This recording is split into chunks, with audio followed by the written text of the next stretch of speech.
মিশরে যখন যুদ্ধবিরতির আলোচনা চলমান, গাজার রাফা ক্রসিংয়ে ইসরায়েলের দখলদারিত্ব তখনও বহমান। মঙ্গলবার মিশরের সাথে রাফা সীমান্ত ক্রসিংয়ের গাজা পাশের নিয়ন্ত্রণ দখলে নেয় ইসরায়েল। এ যেন যুদ্ধবিরতি আলোচনায় ছুড়ে দেওয়া হলো নতুন এক মিসাইল। এদিকে সোমবার মিশর ও কাতারের মধ্যস্থতায় গাজায় যুদ্ধবিরতির প্রস্তাব গ্রহণ করেছে ফিলিস্তিনের মুক্তিকামী সংগঠন হামাস। কিন্তু হামাস যতই করুক যুদ্ধবিরতির প্রস্তাব গ্রহণ, ইসরায়েল যে বলছে হয়নি তাদের মূল দাবি পূরণ। তাই যতই হোক উচ্চ স্তরের কূটনৈতিক আলোচনা, তবুও থামছে না নেতানিয়াহুর হামাস ধ্বংসের নাটকীয় বন্দনা। তাই গাজাও তার আগের স্থানে এত দ্রুতই ফিরছে না। যদিও মনে করা হয়েছিল এই চুক্তি হয়তো 7 মাসে বিধ্বস্ত গাজা উপত্যকায় অন্তত একটু স্বস্তি নিয়ে আসতো, কিন্তু বর্বর নেতানিয়াহু সেই আশায় ঢাললেন জল।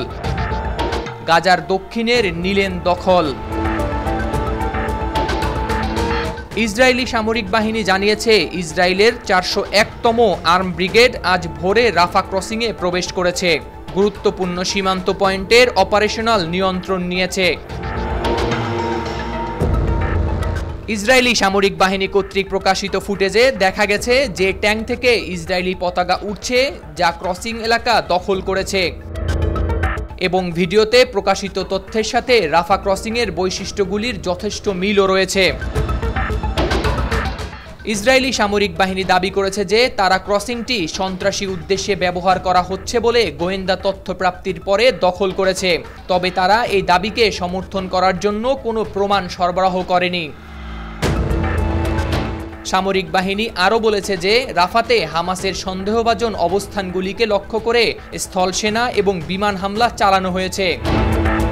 বার্তা সংস্থা এপিকে দেয়া হাসপাতালের রেকর্ড অনুসারে সামরিক বাহিনী রাফা জুড়ে রাতারাতি হামলা ও বোমাবর্ষণ করেছে। কমপক্ষে 23 ফিলিস্তিনি নিহত হয়েছে, যার মধ্যে 6 মুসলিম নারী ও 5 শিশু রয়েছে।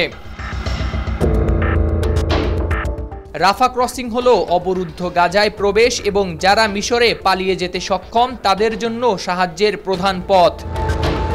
ইসরায়েল এবং গাজার মধ্যে রাফা এবং ক্রেম শালোম ক্রসিংই গাজায় সাহায্য পাঠানোর প্রধান পথ, যা অন্তত গত 2 দিন ধরে বন্ধ রয়েছে।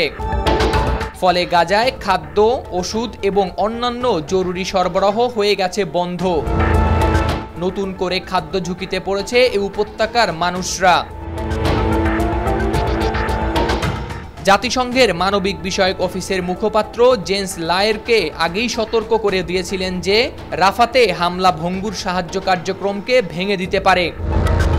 তিনি বলেন, গাজায় প্রবেশকারী সব জ্বালানি রাফা দিয়ে আসে এবং যে কোনো ধরনের বিঘ্নতা মানবিক কাজ বন্ধ করে দেবে এবং এই সংকটকে দুর্ভিক্ষের দিকে নিমজ্জিত করবে। ফিলিস্তিনের ক্রসিং কর্তৃপক্ষের মুখপাত্র ওয়াইল আবু ওমর এ তথ্যের সত্যতা স্বীকার করে বলেছেন যে ইসরায়েলি বাহিনী ক্রসিংটি দখলে নিয়ে আপাতত সুবিধা বন্ধ করে দিয়েছে। সোমবার থেকে এর আশেপাশের এলাকা লক্ষ্য করে চালানো হয়েছে হামলাও। হাওলাদার শামীম, RTV।